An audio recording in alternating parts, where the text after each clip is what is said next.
¿Qué tal? ¿Cómo estás, Danitza Alarcón? Un gusto de estar aquí. ¿Cómo estás? Un placer, Danitza. Eres una psicóloga muy querida, reconocida docente en el gremio de los psicólogos y antes de todo, un feliz día. Muchas gracias. Sí, yo soy docente investigadora. Trabajo en el Instituto de Investigación de la Universidad San Martín de Porres, pero sí es cierto, tengo una maestría en Psicología Clínica de la Salud y un doctorado en Psicología, pero mi especialidad es niños y adolescentes. Danitza, en este momento de la pandemia, ¿cómo es que se puede superar el estrés de los niños, de los adolescentes, que les ha cambiado la vida? Pues es el 2020, han tenido que dejar sus escuelitas, sus kinder, sus colegios, su círculo de amigos.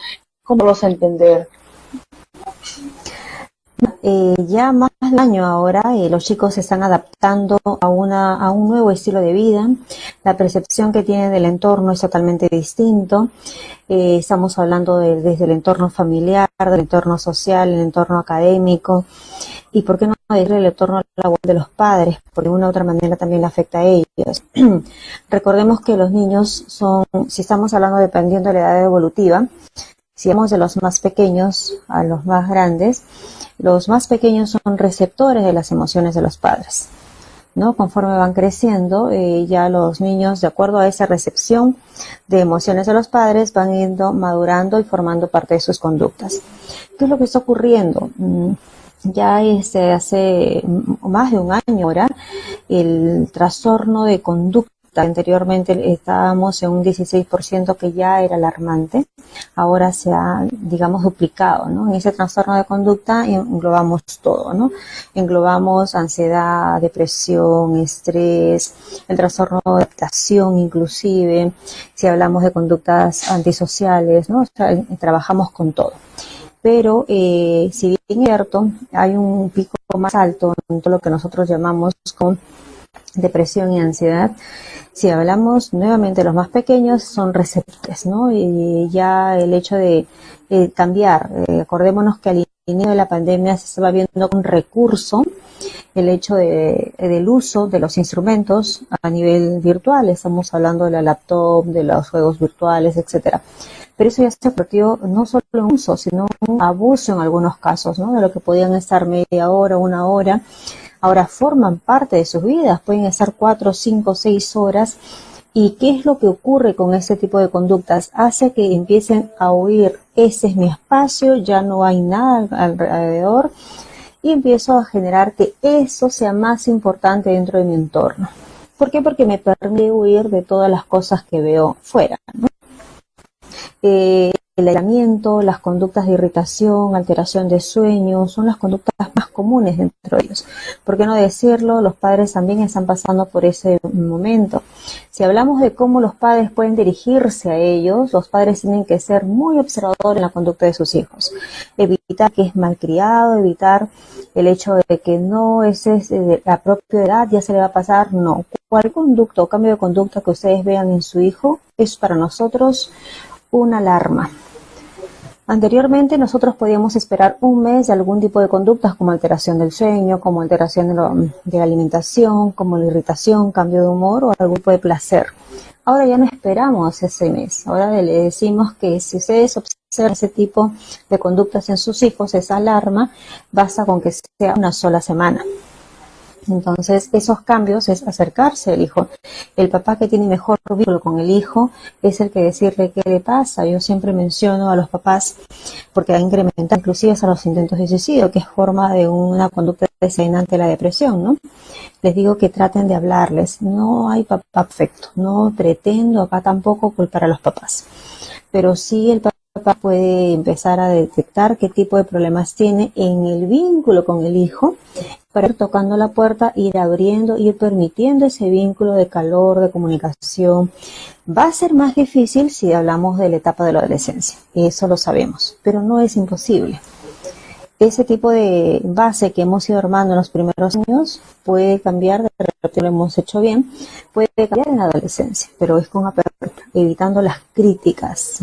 Un adolescente que recibe críticas no va a escuchar, va a creer su medio hostil.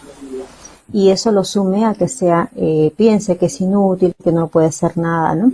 Por eso la salud mental no solamente depende del niño o del adolescente, depende de la familia, depende de papá, mamá, cuidador, inclusive, porque los cuidadores antes de la pandemia eran los personajes importantes dentro de la vida del niño.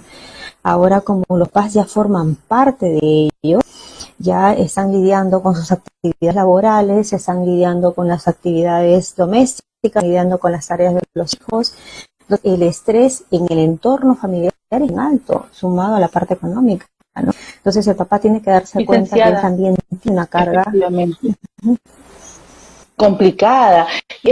Algo que me pasó, yo lo pongo de ejemplo, cuando Cristel, por ejemplo, el año pasado iba niña de 3 años, ella estuvo muy pequeñita en una guardería y luego de ahí ya iba a empezar, pero ya en la guardería era su mundo, pues, ¿no? Ella iba unas horas a la guardería y luego de ahí iba a pasar ya a su tercer año de kinder, es decir, a otro colegio, ya a su colegio, digamos, a su kinder, pero cuando se vino la pandemia, justamente decretan el estado de emergencia el 15 de marzo del año pasado, y a razón de eso, a veces los padres no nos damos cuenta que decimos, está pequeñito, pero está con papá, mamá, pero no es así, licenciada, y quiero que eso les explique, porque yo me di cuenta luego al mes que su conducta iba cambiando.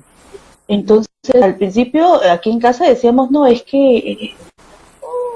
pero después nos iba hablando de que había soñado con la amiguita de la guardería, con su otra amiguita de la guardería, y que cuando quería ver. Entonces iba soñando hasta que llegó un momento en que, como ya fue la cuarentena más estricta, yo jugaba a las escondidas llamando a las amiguitas, porque me inventé y les comento nuevamente, ¿no?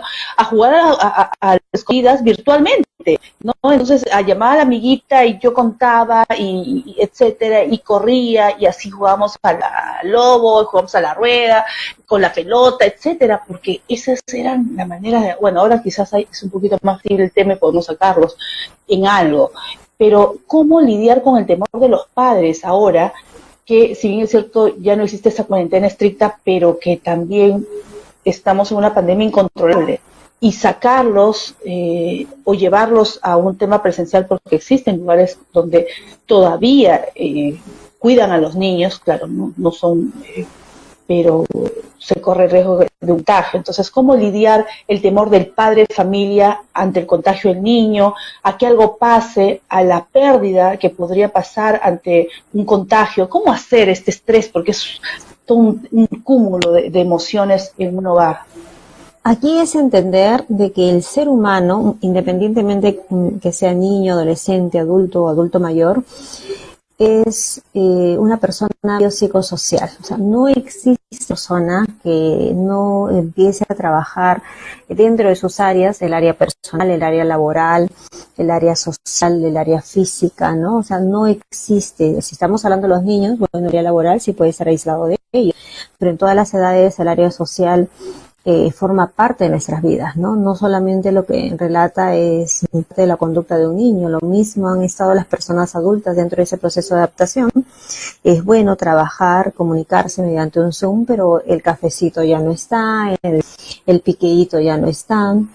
Si hablamos de los juegos tampoco, ¿no? Entonces, es ir colocando actividades en los niños que les permita ese contacto con el medio de afuera. Quizás en los más pequeños no los podamos sacar con esa facilidad que antes, pero sí podemos darle alguna actividad que empiece a tener, por ejemplo, armarle el Zoom, no los dos en red, sino armarle el Zoom con sus compañeros, hacerle actividades para que, por ejemplo, yo he visto que los papás trabajan con pijamadas mediante Zoom, estoy hablando de los más pequeños, ¿no? Los más adolescentes tienen forma de interactuar. Yo tengo una paciente que menciona de que ahora se siente mejor porque sus papás no le dejaban salir cuando se podía salir. Pero ahora sí le permiten quedarse hasta las 10, 11 de la noche y poder reunirse con sus compañeros a través del Zoom. y que eso le llena. Lo que antes podía hacer, ahora sí lo hace, ¿no? Entonces, es que el papá entienda qué otra forma vamos a transmitir. Yo creo que el decirle a los papás que saquen a sus hijos no es una buena alternativa, porque sería negligente, ¿no? Por más métodos correctivos que nosotros podamos tener de protección, acordémonos que si hablamos de los más pequeños, se pueden un momento aburrir de la mascarilla, pueden tocar cosas y no vamos a estar gritando detrás de ellos, que el alcohol, que le generamos más ansiedad, más estrés, ¿no? Entonces, darle forma de actividades, por ejemplo, los más pequeños, pinturas, témperas, inclusive hay uno que es con harina, se trabaja con harina, se le echa el poco a poco y se va haciendo. Si estamos hablando de los adolescentes o mayores, porque estamos en la pubertad y los adolescentes, podemos darle esa facilidad de comunicación con sus compañeros, ¿no? Reuniones, trabajos en grupo. La salida sí sería negligente de nuestra parte, ¿no? Decirle, sí, contáctate con tus otros amigos, pero recordemos que las indicaciones del Ministerio de Salud dice, puedes tomar comunicación con alguien que está en tu casa, ¿no? Sino la distancia social. Entonces, las otras actividades que trabajan los papás también es llevarlo a los parques, que en días y en horas donde no hay mucha gente, y que puedan manejar bicicleta, que puedan ver, no sé, pues la playa, ¿no? Pero evitando el contacto con otras personas, porque como les digo, no sabemos, ¿no? Somos diferentes formas de ver con qué contacto han tenido, quién se cuida más. O sea, ahorita ya ni sabemos cómo es el proceso de contagio, ¿no?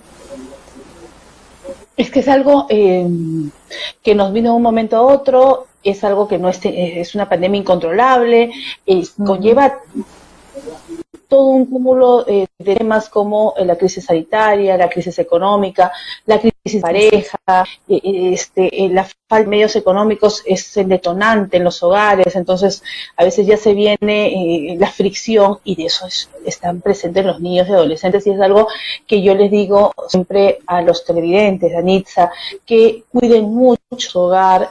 Entendemos la situación, cuando formamos un hogar de una convivencia, cualquier tipo de relación, convivencia, matrimonio, son dos personas con diferentes caracteres, diferentes crianzas, y a eso se le añade los hijos, y se le añade todos los problemas. Cuando uno está enamorado, todo es bello, Dios destila amor, pero siempre el tema es un proceso de adaptación, ¿no? Sí, entonces, y más esta pandemia va a traer mucho estrés. Entonces, a tener en cuenta la ayuda de psicólogos. Si usted ya no puede, y le decimos eso a diario, si usted ya no puede tratar un tema, digamos, de manejo con niños, con los adolescentes, ya ha intentado todo, ya, entonces necesita una ayuda de un psicólogo.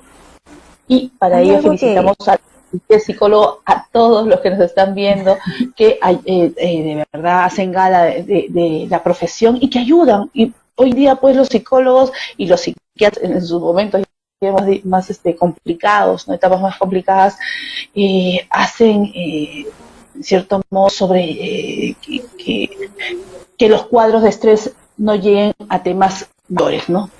Como bien lo dice, es un suicidio. Entonces, hay que llegar en el momento apropiado y no llegar ya en los límites extremos del psicólogo. Algo más, licenciada. Sí, acá estabas colocando cómo superar el dolor. El duelo es algo bien complicado, igual cuando es inesperado, estamos hablando de las enfermedades terminales. Y en las enfermedades terminales tú tienes la despedida, así es todo el proceso ¿no? Esa pandemia no te da esa opción a despedida, son situaciones súbitas en las cuales la persona entra en crisis, lo llevan a UCI, te está en un periodo de 10, 15 días, y eso hace que el duelo sea como que más prolongado. Lo normal sea 3 años, 6 meses, 3 meses, 6 meses, 1 año como máximo, pero en esta situación la culpa es mayor, ¿no? O sea, ¿por qué me contagié? ¿Por qué llevé el virus a casa? Porque la culpa hace que sigan llevando ese duelo y cargándolo no solamente 1 mes, 2 meses, 3 meses, ¿no? Y decirle a la persona, no fue tu culpa, no lo va a entender, porque es el dolor. Entonces, darle su espacio. Yo siempre escucho cuando dicen, sí, pero ahora está descansando. Sí, es lo peor que puede escuchar una persona.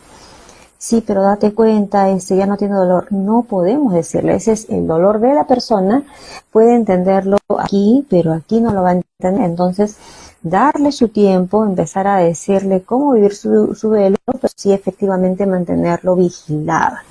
Porque muchas veces cuando ese duelo pasa de los 3 meses o 6 meses, sí puede ser una depresión profunda, una depresión crónica, que al inicio solamente empieza con una tristeza, ¿no?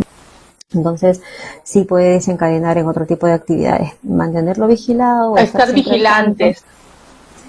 Estar siempre al tanto de las Muchas personas, gracias, ¿no? Danitza. Importante estar vigilantes, señores. Quien no está sufriendo la pérdida de un ser querido, ver las conductas y si ya pasó, no culpe a nadie, que son circunstancias que se dan. Si encontramos ya culpables, por favor, suficiente con el luto que tenemos. Licenciada Danitza, ha sido un placer tenerla en el programa, muchísimas gracias, y la vamos a tener ya en una próxima oportunidad tratando más detalles sobre los temas psicológicos de la pandemia. Muchas gracias, un gusto también, buenas noches, hasta luego.